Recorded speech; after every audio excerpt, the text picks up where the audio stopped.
Hey everybody, welcome to Bullman Photography. Today we're going to be talking to you about film photography. So if you've never shot film before, you may be asking yourself, what types of film are available out there? What can I get? What types of cameras are there? Today I'm going to be answering some of those questions and talking to you about the state of film in 2016. We're going to talk about 3 different formats of film that are available today, starting with 35mm.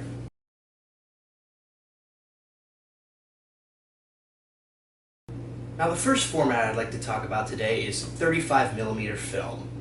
Now 35mm film is probably the best place to get started with film if you're a beginner. It comes in rolls like this of either 24 or 36 shots.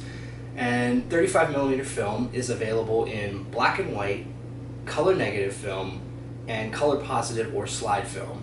And I'll be talking more about these various types of film in another video. 35mm film is probably the most inexpensive film to get into. It's small, it's easy to use, and it's easy to find. There's still a lot of 35mm film on the market today.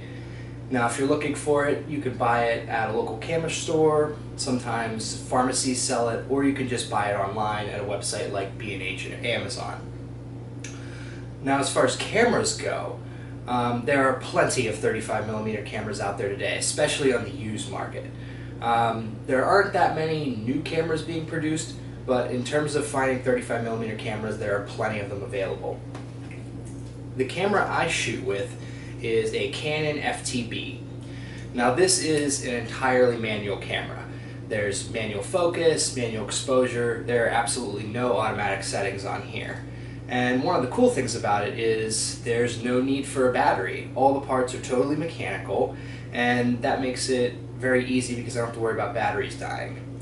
Now there is a battery for the light meter in the camera, but that's sort of an optional thing. You can shoot the camera without a light meter.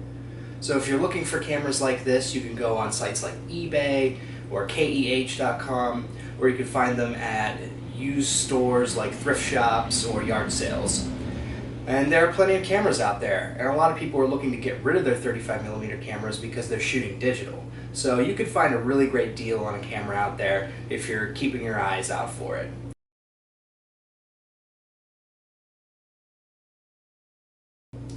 The next step up from 35mm film is medium format film. Now medium format film, also called 120mm, comes in spools like this, and you get about 12 shots per roll.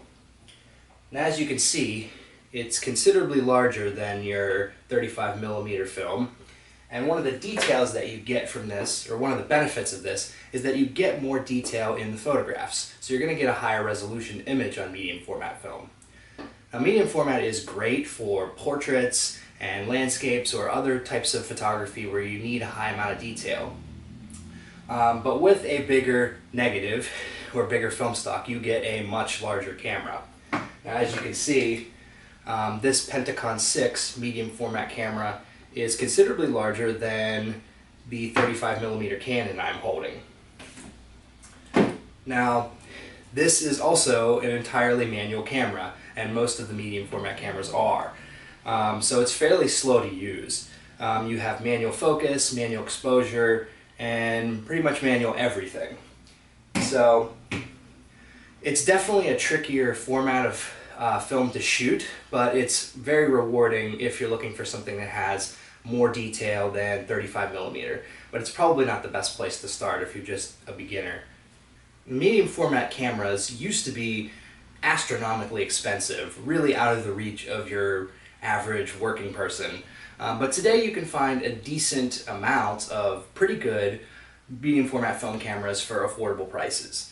Now if you want the high-end cameras like the Hasselblad, you're still probably going to pay over $1,000, but if you're looking for something like the camera I was just holding, the Pentacon 6, you can find a camera and a lens for around $200.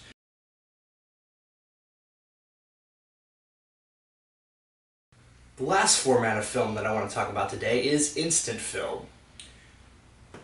Now if you're a millennial like me and you're all about that instant gratification, then instant film is a lot of fun to shoot.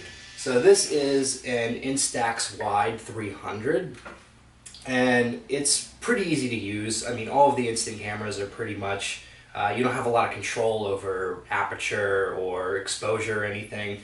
You basically have a shutter button and a lighten and darken mode and a flash. So you don't have a ton of control over how the picture comes out, but that's part of the fun of the process. Now, Polaroid was the main producer of instant films back in the day, but they no longer make film anymore. Fortunately, there's a company called the Impossible Project that makes film for old Polaroid cameras. And I'll be doing a video about that later. But just for now, there's a couple of other companies out there that are making instant cameras and instant film and are still producing it today. Fuji makes the Instax line of cameras, and Lomography has a line of cameras as well if you're looking to shoot instant film. Now, I think instant film's a lot of fun, but if you're really looking to get into more serious photography where you have control over how the image looks, then instant film's probably not for you.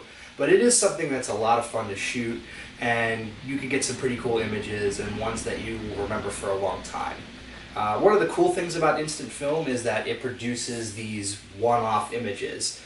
These are one of a kind. You're not going to get another one of this. I mean, you can scan it and make a print, but it's not going to have the same feel and texture to it. Now, with color negative film and black and white negative film, you can make a lot of copies of them, but you can't do that with instant film, and I think that's one of the charms about it. So that was my introduction to film photography. Now, if you liked this video, please subscribe and give a thumbs up down in the comments. And if you have some other ideas for some videos you'd like to see, please drop me a line. Now, you can go to my website at danbullman.com, or you can just leave something right here in the comments. I've got a lot of videos coming up, so keep an eye out on the feed, and you will see a lot more about film photography in the coming days. Thank you. Have a good day.